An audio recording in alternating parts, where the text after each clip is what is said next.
So kind of tagging on to that, my next question is about, how you were talking about how we learned history in school. And, many of our generation, even now, they have grown up on history textbooks that have been churned by the grist mills of, say, NCERT, a ship that was steered by the likes of Romila Thapar and company. So, and as a result, we are none the wiser. So I know that recently there was a controversy about you were at the receiving end of some criticism about your opinion on this. Could you care to elaborate a little bit more on what you think of our how our curriculum is designed as far as history is concerned? How do we teach? What do you think of the way we teach history in schools today? Yeah, when I actually see the books today, I have a great sense of respect for even the bad books that I studied as a kid, because I think over time, things have just become worse than what it was. I think the reference you were making was to that India Today conclave, Yes. where I had the pleasure of sharing stage with Dr. Shashi Tharoor, and we had a very healthy disagreement on what the role of history itself needs to be.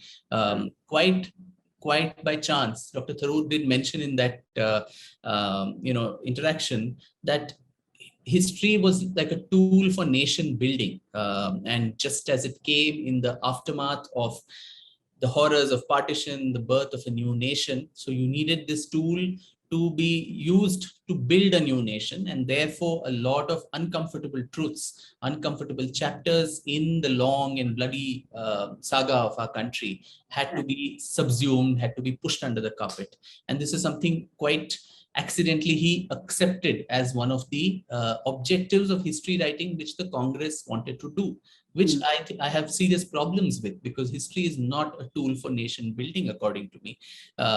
Because if that is, then it can't exist both ways, that you don't then inculcate a sense of pride for your nation.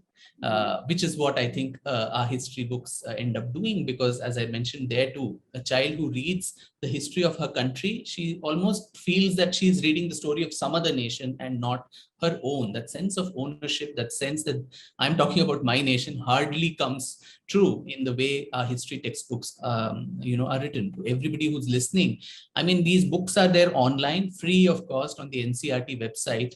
I would urge everyone to just visit and download the books, classes I think 6, 7, 8 or so, and then just download them and read them for your pasts or something. That's what it is called. The way ancient India is represented, the way medieval and modern India is represented, I think it's completely something that nobody would be proud of.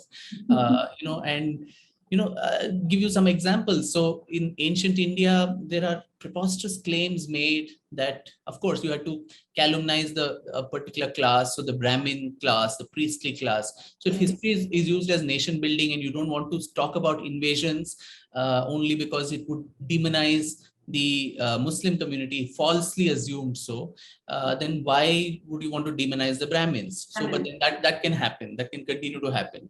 If there is societal conflict between Brahmins and other communities within Hinduism, then that is all fine. But then there should be no demonization only of the Muslims. So in the ancient India book, I think it says the Brahmins had become so corrupt, and so there were these havans and yajnas and all that was done, and so much of the produce that was there of milk and honey and all of this was liberally used, snatched away from the masses and actually put into these havans and homams and all that. And that led to mass famines in different parts of Vedic India, all kinds of stories. So somebody had actually filed, among several FIRs, one of the RTIs, someone had filed an RTI to find out what is the source of this thing, that there was a huge famine or regular famines during Vedic era, and the NCERT had no answer. The person who had written the book had no answer to that. Now, coming to even medieval India, and there was some so-called, his professionally trained historian who's in some foreign university, who again challenged me, saying, oh, this is all bunkum, what he said, etc. And I said, anybody, as I said, can go and read it for themselves and make up their opinion. But what the glaring errors that I found among several others. There's an entire document I have created, almost of 40 pages of all the errors and omissions in these books. Now, in the medieval book too, the incommensurate, attention that is given to certain very, very bigoted and intolerant kind of dynasties like the Khiljis and Lodhis and Tughlaqs. I don't know what their contribution to this country is and why we should dedicate an entire chapter to them. Whereas entire chapter, there are almost 2 or 3 chapters, of course, to the Mughals.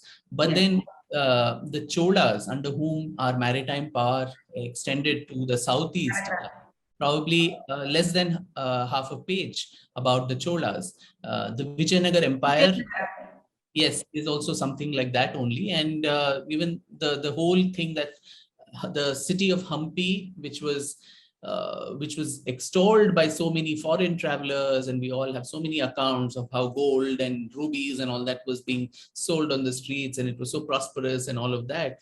A city like Hampi probably has one line somewhere which just says it just fell by itself, as if there was no plunder, there was nothing happening, And the more shocking thing for me was Chhatrapati Shivaji Maharaj has only a photograph. There's only one photograph with a caption, slightly lengthy caption describing who the person in the photograph is.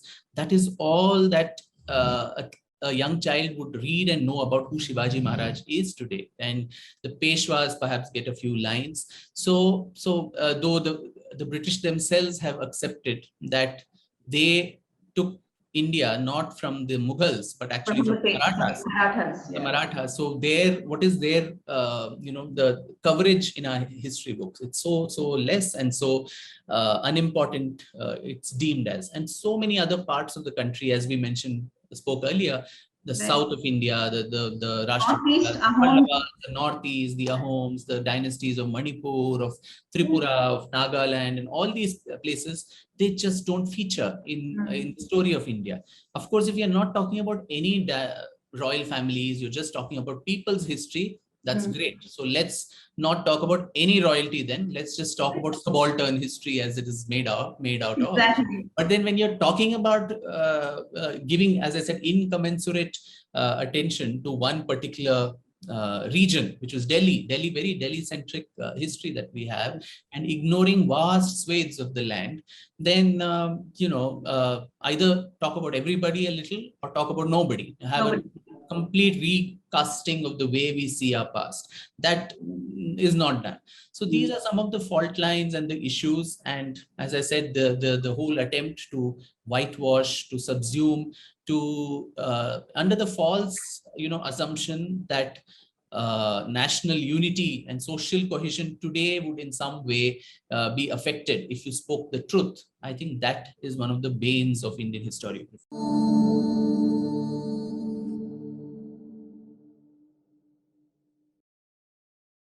Please remember to subscribe to us and switch on the notifications for this channel. For our other social media links, more content, and to support our work, please visit citti.net. Dhanyavad. Namaskar.